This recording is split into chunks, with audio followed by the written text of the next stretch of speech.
Republicans will hold on to control of the House of Representatives. This is based on projections that we've made combined with an analysis of results from House races across the country. In Arizona's 6th district, we've determined that Congressman Juan Ciscomani will win re-election. And in California's 41st, Ken Calvert, the Republican incumbent, will also win re-election. That gives Republicans the magic number of 218 seats needed to control the chamber. So Democrats failing to win enough seats to reclaim the majority. And this is an important development for the GOP, which, as we said, we can now say will control both chambers of Congress and the White House. And that gives President-elect Trump the ability to carry out his agenda, assuming that he keeps all of the members of his party in line, because it is going to be a slim majority there in the House. So let's discuss now with CNN's Jeff Zeleny, David Chalian, and Manu Raju. Manu, he has all of these levers of power.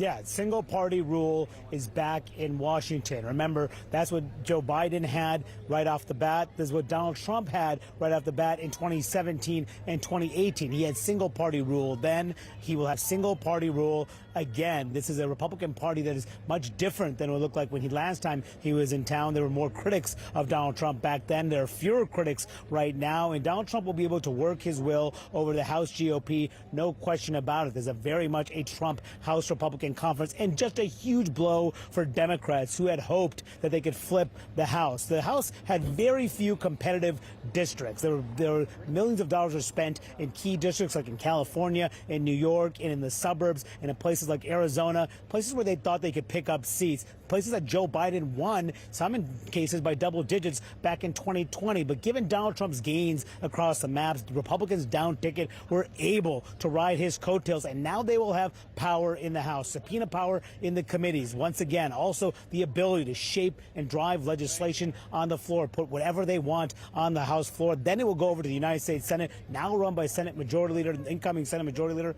John Thune. The Senate will be a different complication. It will need 60 votes to get most legislation through, meaning Democrats would be needed to pass most legislation. But nevertheless, a huge boost for the GOP. And now that we can project that the House will stay in Republican hands, guys.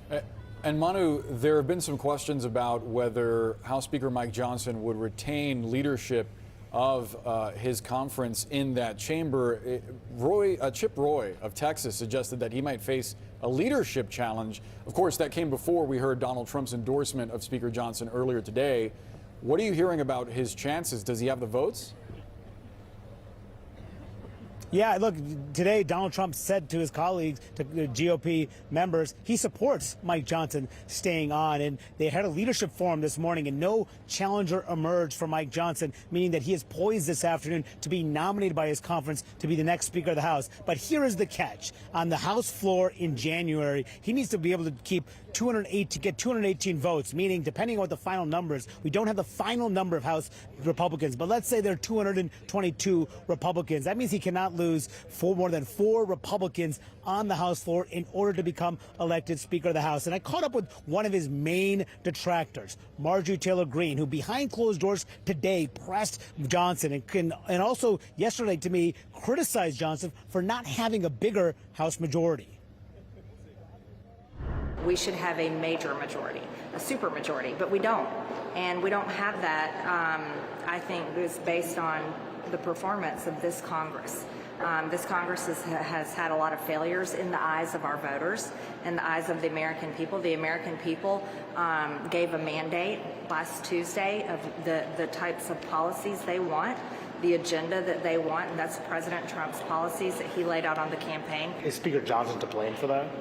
Yes, his leadership. Unfortunately, he fully passed the Biden-Harris agenda.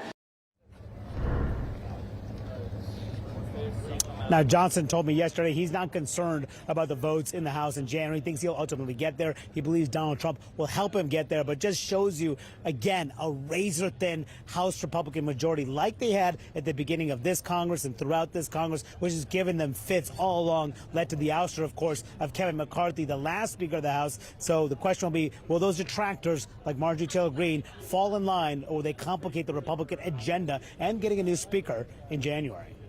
guys.